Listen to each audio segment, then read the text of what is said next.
Hi ladies and gentleman, I hope you are doing well. तो मैं आशा करता हूं कि आप लोग अच्छे होंगे और आप लोगों की प्रिपरेशन भी आप लोगों की अच्छी चल रही होंगी दोस्तों। तो यहाँ पर सबसे पहले आप सभी को अंतर्राष्ट्रीय महिला दिवस की हार्दिक शुभकामनाएं और विश्व भर की सभी महिलाओं को हमारा सादर प्रणाम दोस्तों। यदि नारी सुरक्षित रहेंगी तो हमारा देश सुरक्षित रहेगा, और अगर देश सुरक्षित रहेगा तो हमारा पूरा का पूरा विश्व सुरक्षित रहेगा दोस्तों।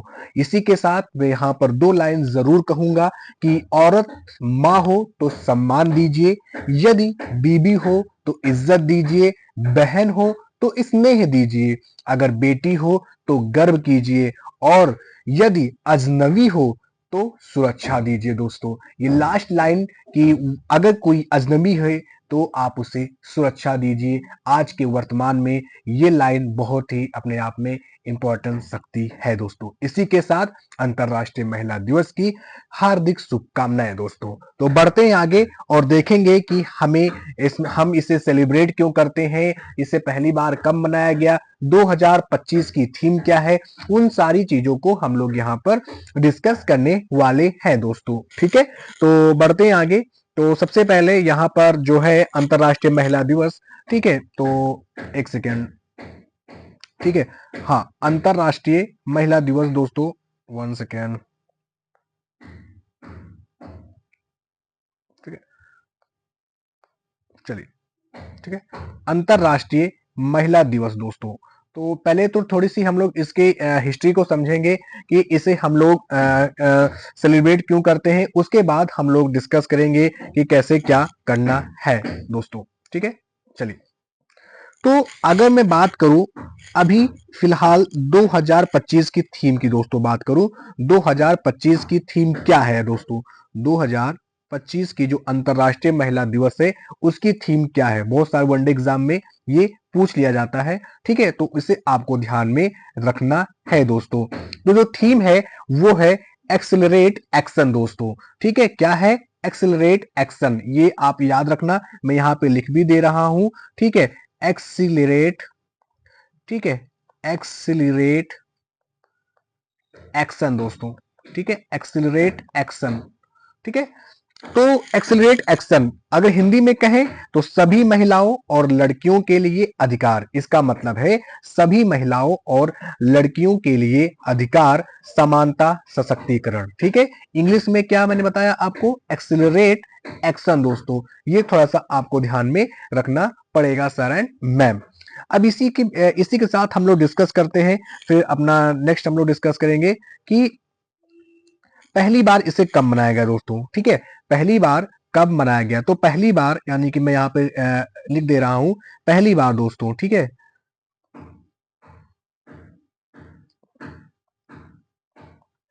पहली बार इसे कब मनाया गया दोस्तों, पहली बार मनाया गया 19 मार्च। कब मनाया गया, 19 मार्च को दोस्तों, 19 मार्च 1911 को दोस्तों।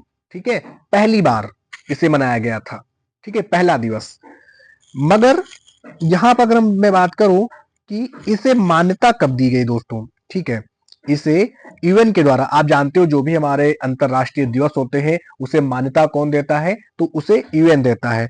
तो यूएन के द्वारा दोस्तों, जो हमारा यूनाइटेड नेशन है दोस्तों, यूएन के द्वारा इसे मान्यता कब दी गई, तो इसे मान्यता दिया गया 8 मार्च को दोस्तों। ठीक है, जैसा कि आज आप देखते हो कि आज कौन सी तारीख है, तो 8 मार्च 1977 दोस्तों, 1977। तो 8 मार्च 1977 को इसे मान्यता दिया गया था, इसीलिए हम लोग प्रतिवर्ष 8 मार्च को अंतरराष्ट्रीय महिला दिवस हम लोग यहाँ पर मनाते हैं। ठीक है, आगे देखते हैं कि नेक्स्ट हमें क्या देखना है। ठीक है, इसी की बात करें तो इंडिया में, अगर हम इंडिया की बात करें तो राष्ट्रीय महिला दिवस कब मनाते हैं दोस्तों। ठीक है, राष्ट्रीय महिला दिवस, ठीक है, तो राष्ट्रीय महिला दिवस, राष्ट्रीय महिला दिवस, राष्ट्रीय महिला दिवस, आप थोड़ा सा जो हाइलाइटर है वो सही से वर्क नहीं कर रहा है। ठीक है, तो राष्ट्रीय महिला दिवस हम लोग कब मनाते हैं इंडिया में, ठीक है, तो ये मनाते हैं हम लोग 13 फरवरी को, ठीक है, 13 फरवरी को हम लोग मनाते हैं, ठीक है। और ये किसके उपलक्ष्य मनाते हैं? तो सरोजनी नायडू, ठीक है, सरोजनी नायडू, इनके बारे में आप जानते भी होंगे, ठीक है। सरोजनी नायडू, सरोजनी नायडू जी के, सॉरी, सरोजनी नायडू,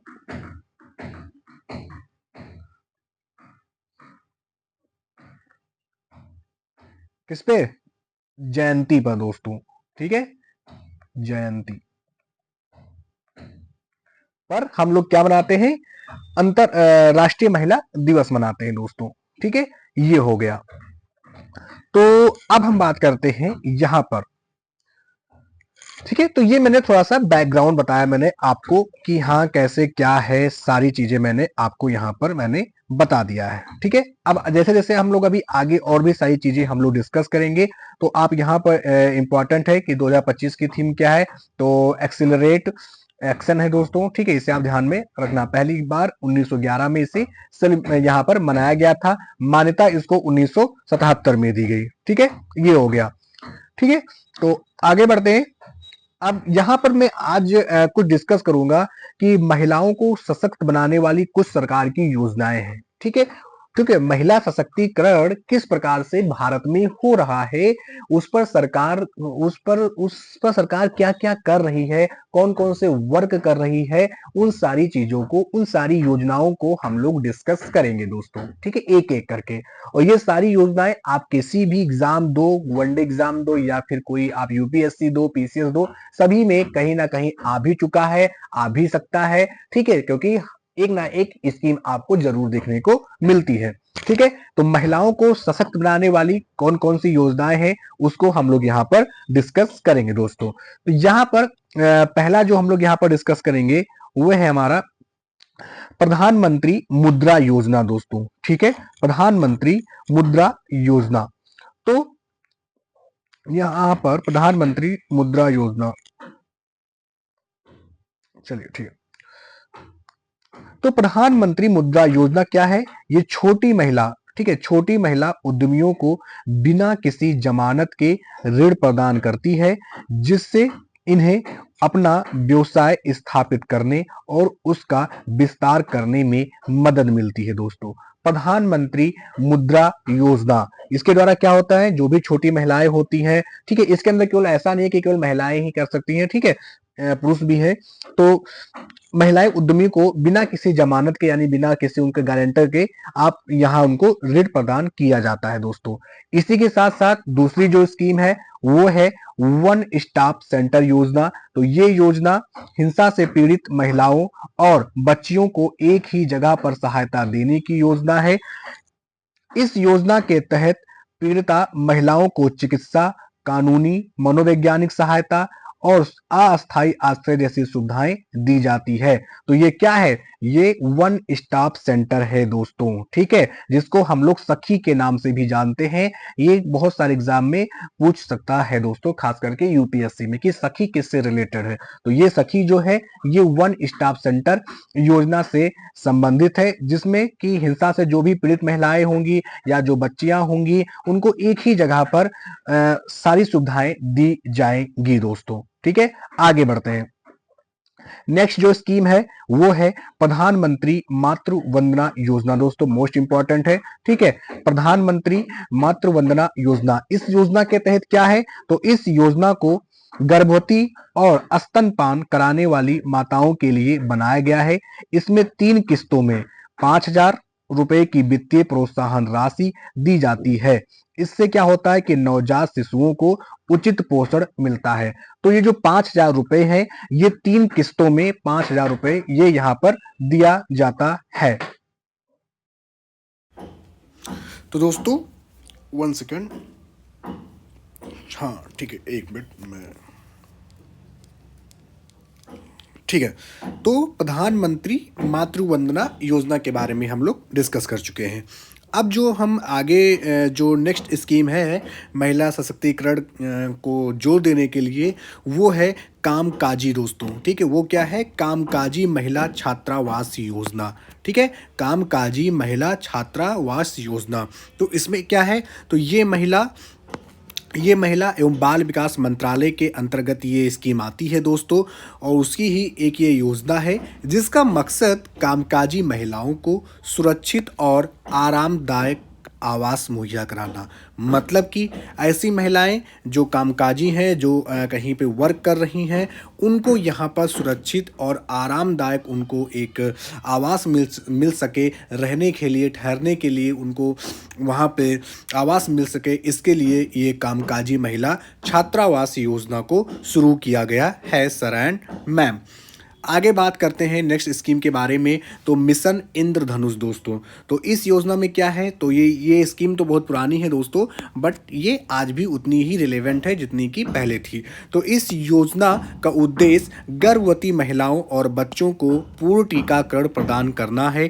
यह योजना समय पर टीकाकरण सुनिश्चित करके मातृ एवं शिशु मृत्यु दर को कम करने में महत्वपूर्ण भूमिका निभाती है। तो इस स्कीम का उद्देश्य, मेनली उद्देश्य ये है कि मातृ और शिशु मृत्यु दर को यहाँ पर कम करना दोस्तों, ठीक है, जिससे कि महिलाएं जो हैं, जो उनकी प्रेगनेंसी के दौरान जब वो उनकी डेथ हो जाती है, ठीक है, उसे यहाँ पर कम करना और शिशु मृत्यु दर को भी कम करना दोस्तों। नेक्स्ट स्कीम यहाँ पर है प्रधानमंत्री उज्ज्वला योजना दोस्तों। इस स्कीम के बारे में आपने बिल्कुल ही सुना होगा दोस्तों।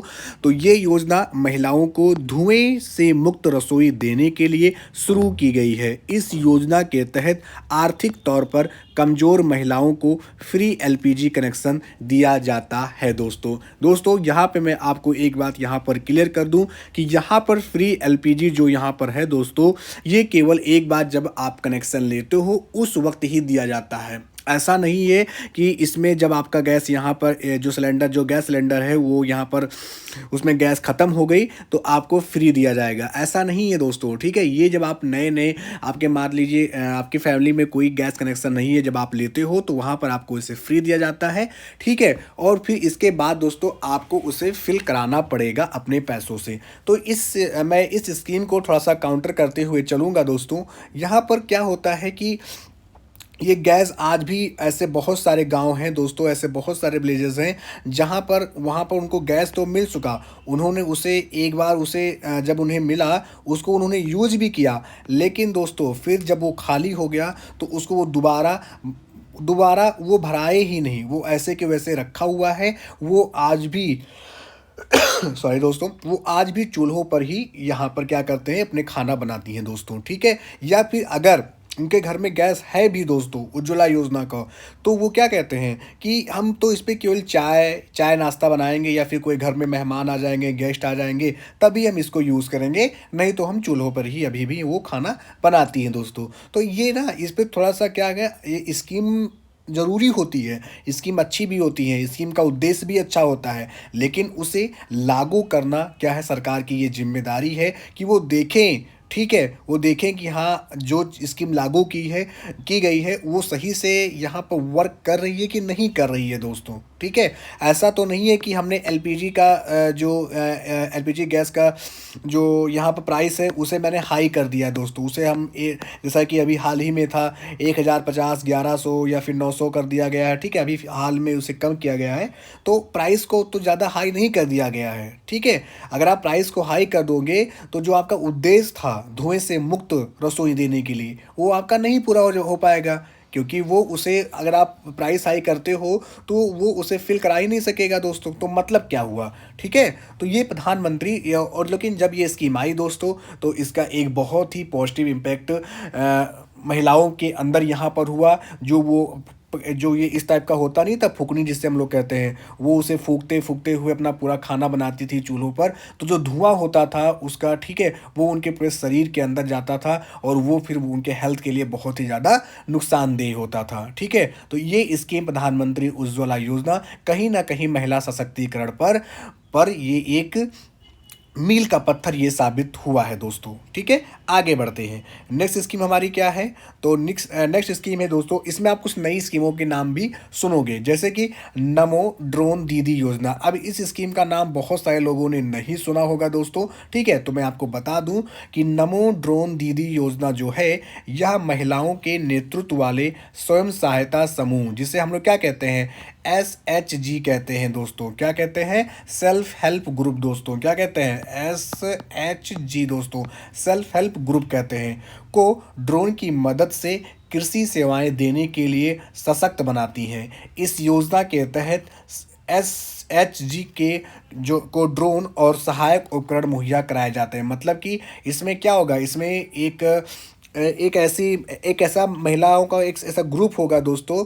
ठीक है, जो कि ड्रोन के माध्यम से आपके खेतों की सिंचाई करेंगी वो। ठीक है, और वो अपना ये सुविधाएं अन्य खेतों में भी वो देंगी, जिसका एक मिनिमम प्राइस भी होगा दोस्तों। ठीक है, तो कहीं ना कहीं ये नमो ड्रोन दीदी योजना जो है, ये भी महिला सशक्तिकरण पर फोकस करता हुआ चल रहा है। नेक्स्ट स्कीम है दोस्तों लखपति दीदी योजना। ठीक है, इसका भी नाम आपने सुना होगा। तो लखपति दीदी योजना, यहाँ पर आप दीदी को देख सकते हो। ठीक है, लखपति दीदी योजना के तहत महिलाओं को अपना व्यवसाय शुरू करने के लिए 1 लाख रुपए से लेकर के 5 लाख रुपए तक का लोन दिया जाता है दोस्तों। ठीक है, लखपति दीदी योजना के तहत दोस्तों। तो अगर आपसे एग्जाम में ही पूछ ले कि लखपति दीदी योजना क्या है, तो आपका उत्तर यही होना चाहिए कि लखपति दीदी योजना के तहत महिलाओं को अपना व्यवसाय शुरू करने के लिए 1 लाख रुपए से लेकर के 5 लाख रुपए तक का लोन यहाँ पर दिया जाएगा। ठीक है, नेक्स्ट स्कीम है दोस्तों Beti Bachao Beti Padhao, most important scheme दोस्तों। और महिला सशक्तिकरण में इस पर थोड़ी देर के बाद मैं बात भी करूंगा। ठीक है, बेटी बचाओ बेटी पढ़ाओ, तो इस योजना के कई महत्वपूर्ण उद्देश्य हैं दोस्तों। इसका मुख्य उद्देश्य क्या था कि बाल लिंगानुपात में सुधार करना दोस्तों। ठीक है, साथ ही साथ लिंग समानता को सुनिश्चित करना, और साथ ही साथ महिलाओं के सशक्तिकरण को बढ़ावा देना। जैसे कि क्या होता है, अभी भी बहुत सारे ऐसे घर हैं, बहुत सारे ऐसे गांव हैं। ठीक है, बहुत सारे ऐसे समाज में ऐसे तबके हैं जहां जब उनके बेटे को जब यहाँ पर संतान की प्राप्ति होती है, तो उसमें अगर उनको बेटी की प्राप्ति होती है, तो उनकी चेहरे पर एक सिकुड़न सी आ जाती है। बहुत सारे ऐसा अब बहुत क्या है ना कि बहुत सारे लोग अब ऐसा नहीं सोचते हैं। ठीक है, ये जो रूढ़िवादी सोच है, इसमें सुधार आ रहा है दोस्तों। लेकिन अभी भी समाज में कुछ ऐसे तबके हैं जहां अभी भी ये रूढ़िवादी विचारधारा अभी भी वर्क कर रही है। तो मैं उनकी बात कर रहा हूँ, मैं सभी की नहीं बात कर रहा हूँ। सभी और मतलब अच्छा कर रहे हैं इस क्षेत्र में। ठीक है, तो मतलब कि क्या होता है, जब उनको संतान की प्राप्ति होती है, अगर जब वो जानते हैं कि उनको बेटी की प्राप्ति हुई है, तो उनके सास में या उनके फादर्स में या उनके दादी में एक प्रकार से माथे पे सिकुड़न होती है। लगता है कि हाँ, उनको क्या प्राप्त हो गया, मतलब वो संतान उसे मानते ही नहीं है। ठीक है, और एक बहुत ही पुरानी कहावत है कि जब हम अपने बड़े बुजुर्गों से जब हम आशीर्वाद लेते हैं दोस्तों, तो वो हमें आशीर्वाद क्या देते हैं? दूधो नहाओ पूतो फुलो दोस्तों। क्या कहते हैं? दूधो नहाओ पूतो फुलो। अरे दूधो नहाओ पुत्री फुलो भी आप कह सकते हो। ठीक है, लेकिन पूतो यहाँ पे क्या किया गया है? पुत्रों को ही यहाँ पर क्या था, पहले से उनको जोर दिया जाता था। ठीक है, तो इसी को कम करने के लिए बेटी बचाओ बेटी पढ़ाओ को स्कीम लाया गया था दोस्तों। लेकिन मैं अब इस स्कीम को थोड़ा सा काउंटर में यहाँ पे करूँगा कि बेटी बचाओ, जब हमारी बेटियाँ जब सुरक्षित, ठीक है, हाँ, सरकार वर्क कर रही है, अच्छे से कर रही है। ठीक है,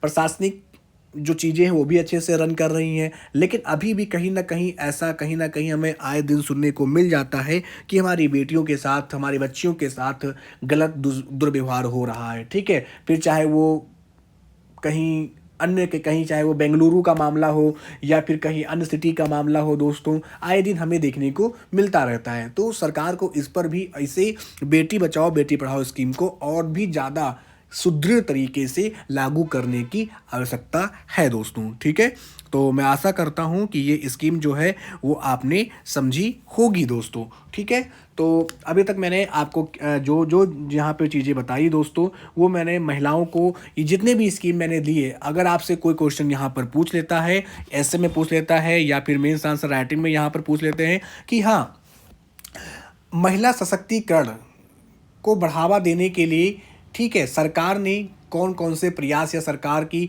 क्या क्या योजनाएं हैं दोस्तों, तो आप इन सारी स्कीमों को वहाँ पर लिख सकते हो दोस्तों। ठीक है, तो ये था इसके बारे में। तो और मैं आशा करता हूँ कि ये टॉपिक आपको अच्छा लगा होगा। मैंने आपको इसकी हिस्ट्री भी बता दी कि कैसे क्या था। ठीक है, तो इसी के साथ साथ मैं यहाँ पर आपको बता दूँ कि राष्ट्रीय महिला हेल्पलाइन नंबर दोस्तों क्या है दोस्तों। ठीक है, हेल्पलाइन नंबर क्या है आपको पता है? हेल्पलाइन नंबर क्या है दोस्तों, बताएंगे कोई? 181 राष्ट्रीय महिला हेल्पलाइन नंबर ये है दोस्तों। ठीक है, तो ये थोड़ा सा आपको ध्यान में रखना है दोस्तों। इसी के साथ साथ अगर मैं बात करूं तो यहाँ पर मैं कुछ स्कीमों के नाम भी आपको बता देता हूं। ये जो स्कीम जो कब लॉन्च हुई थी, तो बेटी बचाओ बेटी पढ़ाओ को 2015 में यहाँ पर लॉन्च किया गया था। इसी के साथ साथ यहाँ पर अगर मैं बात करूं, प्रधानमंत्री उज्ज्वला योजना को कब लॉन्च किया गया था? 2016 में लॉन्च किया गया था। ओके दोस्तों, इसी के साथ साथ अभी जो मैंने आपको बताया ड्रोन दीदी, एक मिनट, हाँ, ड्रोन दीदी योजना, इसे कब लॉन्च किया गया था? तो इसे अभी हाल ही में 2023 में लॉन्च किया गया है दोस्तों। ठीक है, लखपति जो दीदी योजना है, इसे भी 2023 में लॉन्च किया गया है। आप याद कर सकते हो, वनडे एग्जाम में पूछ लेते हैं ईयर भी। ठीक है, इसी के साथ साथ यहाँ पर और क्या है, मिशन इंद्रधनुष क्या था, हाँ, मातृ वंदना योजना जो है, इसे 2000, 1 second guys, 1 second guys, 1 second, 1 second, 1 second आप मुझे दीजिएगा। हाँ, ठीक है, इसे शुरू किया गया था 2017 में दोस्तों। ठीक है, 2017 में यहाँ पर इसे शुरू किया गया था। इसी के साथ साथ वन स्टॉप जो सेंटर है, इसे कब शुरू किया गया था? इसे 2015 में शुरू किया गया था। इसे आप लिख सकते हो दोस्तों। प्रधानमंत्री जो मुद्रा योजना है, इसे 2015 में लॉन्च किया गया था। 2015 में इसे लॉन्च किया गया था दोस्तों। ठीक है, तो ये सारी चीज़ें मैंने आपको बता दी कि कब और कैसे इसे लॉन्च किया गया था। अगर मैं आपको बात करूं तो यहाँ पर और क्या मैं बात कर सकूँ, राष्ट्रीय महिला आयोग की अध्यक्ष कौन है दोस्तों? ठीक है, राष्ट्रीय महिला आयोग की अध्यक्ष, 1 सेकेंड, 1 सेकेंड, 1 सेकेंड मुझे आप दीजिएगा।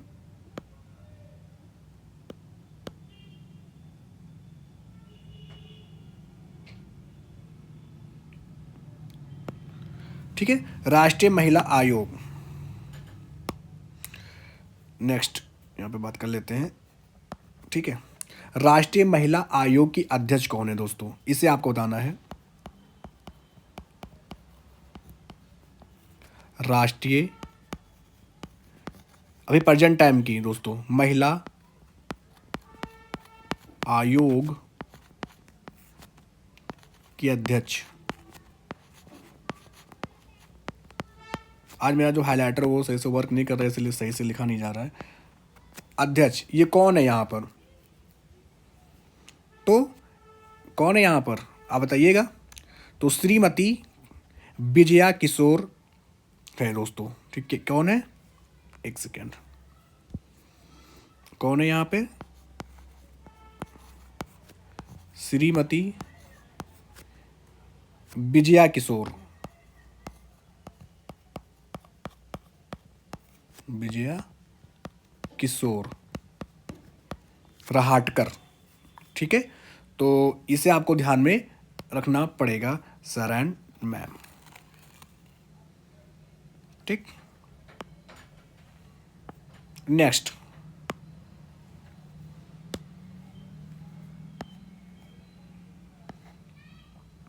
नेक्स्ट जो है वो क्या है दोस्तों? नेक्स्ट है दोस्तों यहाँ पर और क्या, अगर मैं बात करूँ भारत की प्रथम महिला शिक्षिका दोस्तों। ठीक है, अगर मैं बात करूं भारत की प्रथम महिला शिक्षिका, भारत की प्रथम महिला टीचर दोस्तों, शिक्षिका, तो ये कौन है? तो सावित्रीबाई फूले दोस्तों। कौन है? सावित्रीबाई फूले। हिस्ट्री में आपने पढ़ा होगा, मैं आशा करता हूँ। ऐसे ही बहुत सारे हैं, ठीक है। तो ये मैंने आपको थोड़ा सा बता दिया कि हाँ कैसा हेल्पलाइन नंबर क्या है, राष्ट्रीय महिला आयोग की अध्यक्ष कौन सी है, ये चीज़ें मैंने आपको यहाँ पर बता दिया है, ठीक है। तो मैं आशा करता हूँ कि आपको ये टॉपिक अच्छा लगा होगा। तो अगर आपको ये टॉपिक अच्छा लगा तो आप इसे लाइक शेयर एंड सब्सक्राइब करना बिल्कुल मत भूलिएगा। मिलते हैं अपने नेक्स्ट क्लास में। और हाँ दोस्तों, जल्द ही दी हिंदू डेली न्यूज एनालिसिस अर्थात कि डीएनए जल्द ही शुरू होने वाला है दोस्तों, मैं उस पर वर्क कर रहा हूँ। जल्द ही आपको जो दी हिंदू का जो डेली न्यूज एनालिसिस है सबसे पहले आपको मिलेगा सुबह सुबह दोस्तों, ठीक है। तो मिलते हैं नेक्स्ट टॉपिक के साथ। Thank you and bye bye.